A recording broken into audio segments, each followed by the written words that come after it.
இன்றைக்கி நம்ம சேனலில் பருப்பு உருண்டை குழம்பு எப்படி வைக்கிறதுன்னு பார்ப்போம். அதுக்கு நான் ஒரு டம்ளரில் தான் எடுத்திருக்கேன். இப்போ கடலைப்பருப்பு ஒரு டம்ளர், துவரம்பருப்பு ஒரு டம்ளர் எடுத்திருக்கேன். பாசிப்பருப்பும் போடுவாங்க, நீங்கள் போடுறதுனா போட்டுக்கலாம். நான் போடலை இன்றைக்கி. எடுத்து அதை நல்லா 2 மணி நேரம் ஊற வச்சுட்டேன். அதுக்கு பச்சை மிளகா, சின்ன வெங்காயம், சோம்பு, வரமிளகா இதெல்லாம் எடுத்து வச்சுருக்கேன். அதோட போட்டு அரைக்கிறதுக்கு. இப்போ மிளகா இதுக்கு அந்த உருண்டைக்கு தேவையான அளவுக்கு மிளகா எடுத்துக்கணும்.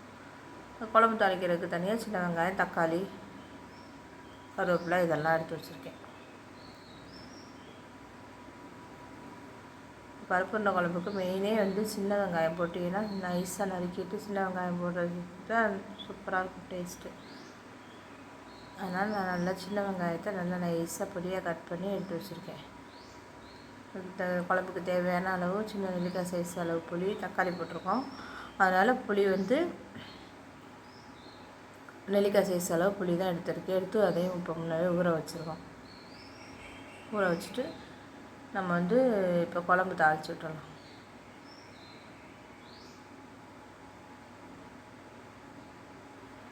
குழம்பு தாளிக்கிறதுக்கு ஒரு கடாயை சூடுபடுத்திட்டு அதில் எண்ணெய் 2-3 ஸ்பூன் அளவுக்கு எண்ணெய் ஊற்றிருக்கேன்.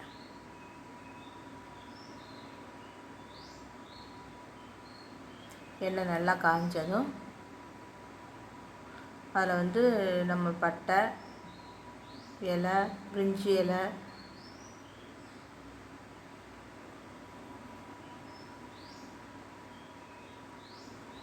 பிரிஞ்சி இலை, கிராம்பு, ஏலக்காய் எல்லாமே சேர்த்து போட்டு நல்லா பொரிய விடணும். பொரிஞ்சதுக்கப்புறம் சோம்பு போடணும். சோம்பு போட்டு சோம்பு பொரிஞ்சதும் நம்ம கட் பண்ணி வச்சுருக்கோம்ல சின்ன வெங்காயம் போட்டிங்கன்னா இன்னும் நல்லா குழம்பு நல்லா டேஸ்ட்டாக இருக்கும். முடிஞ்ச வரையும் சின்ன வெங்காயம் இருக்கும்போதே இந்த குழம்பு வைங்க, நல்லாயிருக்கும். சின்ன வெங்காயத்தை நான் சின்ன வெங்காயத்துலேயே சின்னமாக உள்ளதை அப்படியே முழுசாகவே போட்டிருக்கேன்.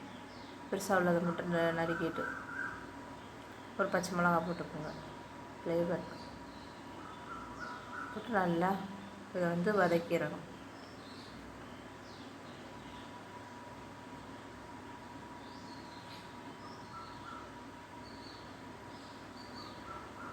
நல்லா நல்லா வதக்கிட்டு இதுக்கு மீடியம் சைஸு அளவு 2 தக்காளி எடுத்து கட் பண்ணி வச்சுருக்கேன்.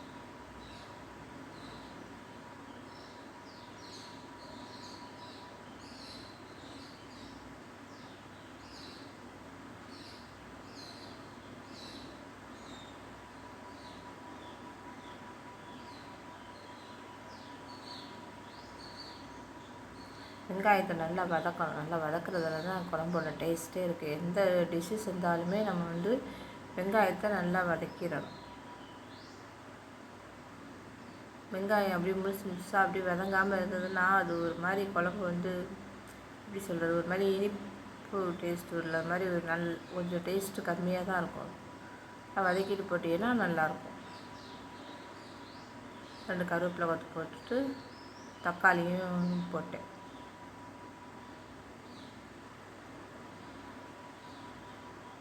தக்காளியும் போட்டு நல்லா நம்ம வதக்க வேண்டியதான். இந்த குழம்புக்கு தேவையான அளவு உப்பு போட்டோம்னா அந்த தக்காளி நல்லா வதங்கிடும். தக்காளி வதங்கிட்டுக்கையிலே அந்த பருப்பு, சோம்பு, வரமிளகாயெல்லாம் போட்டு அரைச்சிட்டு வந்துட்டேன். அரைச்சிட்டு அதோட நம்ம வெட்டி வச்சுருக்க நைஸாக கட் பண்ணி வச்சுருக்க சின்ன வெங்காயம், நைஸாக கட் பண்ணி வச்சுருக்க பச்சை மிளகா, 2 பச்சை மிளகா மட்டும், அதெல்லாம் ஃப்ளேவருக்காக நம்ம வரமிளகா போட்டிருக்கோம், அதனால் பார்த்து போட்டுக்கோங்க. தேங்காயை கீறிட்டு போடலாம், பல்லாவும் போடலாம். நான் இன்றைக்கி துருவி தான் போட்டிருக்கேன். நீங்கள் எப்படி பண்ண முடியுமோ அப்படி போட்டுக்கோங்க. போட்டுட்டு இந்த உருண்டைக்கு தேவையான அளவு உப்பு போட்டுக்கணும். உப்பு போட்டு அதை பெசரி வச்சாச்சு, மிக்ஸ் பண்ணி வச்சாச்சு. இப்போ இங்கே தக்காளி வெங்காயம்லாம் நல்லா வதங்கிருச்சு. அதுக்கு இந்த ஸ்டேஜில் நம்ம மசாலா ஐட்டம் சேர்த்துக்கலாம். 1/4 ஸ்பூன் அளவுக்கு மஞ்சத்தூள், மிளகாத்தூள் வந்து 1 2 3 4. இது வீட்டில் அரைச்ச மிளகாத்தூள் தான், ரொம்ப காரம் இருக்காது, அதனால் நான் 4 ஸ்பூன் போட்டிருக்கேன். மல்லித்தூள் அதிலே நம்ம டபுளாக போட்டுக்கலாம், இல்லைன்னா 1.5 அளவு போட்டுக்கலாம். நான் 6 3 4 5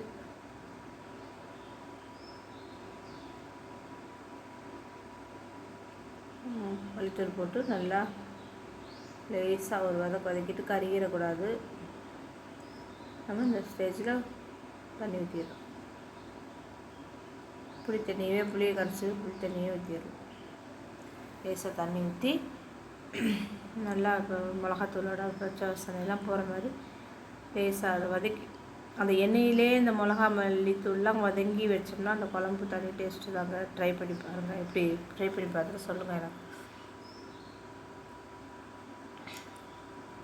அதுக்கப்புறம் நம்ம கரைச்சி வச்சுருக்க புளி ஊற வச்சுருக்கோம்ல, புளியை கரைச்சி அதில் ஊற்றிடணும்.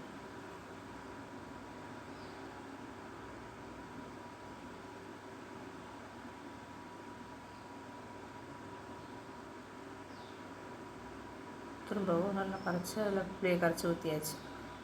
ஊற்றிட்டு இந்த ஸ்டேஜில் நம்ம மிளகாத்தூள், மல்லித்தூள், உப்பு இது எல்லாம் போதுமான்ற அளவுக்கு நம்ம செக் பண்ணி பார்த்துட்டு தேவையான அளவு தண்ணி ஊற்றி நம்ம மூடியை போட்டு மூடி நல்லா குழம்பு கொதிக்க வச்சிடலாம்.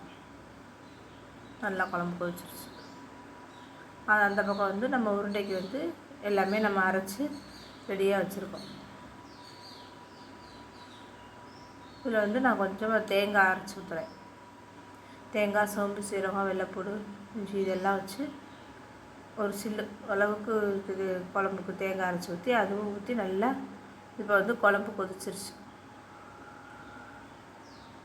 உப்பெல்லாம் பார்த்துட்டு இந்த ஸ்டேஜில் நம்ம வந்து மிக்ஸ் பண்ணி வச்சுருக்கிற உருண்டையை வந்து ஒன்றா உருட்டி மெதுவாக போட்டுறணும்.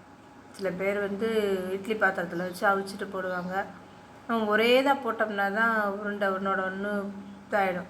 நம்ம வந்து ஒரு 10 உருண்டையை இப்போ போட்டுட்டு கொஞ்சம் நேரம் வேக வச்சுட்டு அதுக்கப்புறம் மிச்ச 10 உருண்டையை நம்ம போடலாம். ஒரே தான் வந்து மொத்தத்தை இதிலே இப்போ உடனே உருட்டி போட்டினாதே ஒன்றோட ஒன்று சேர்ந்து வேகாமல் போயிடும். அது அந்த மாதிரி பண்ணாமல் நம்ம பாதியாக போட்டு இப்போ 2 பங்காக பிரித்து வச்சுக்கணும் அந்த மாவை. அது ஃபஸ்ட்டு ஒரு 10 உருண்டை போட்டுட்டு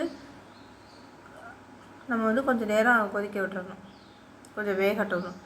சிம்மில் வச்சு ரொம்ப ஹாட்டில் வச்சோம்னு வச்சுக்கோங்க, அது வந்து கரைஞ்சிரும். நம்ம அப்படி வைக்காமல் கொஞ்சம் சிம்மில் வச்சு சிம்லேயும் மீடியம்லேயும் மாற்றி வச்சு இந்தா கொதிச்சு பாருங்கள். உருண்டை அப்படி கிடக்கு, உருண்டை உடையாமல்.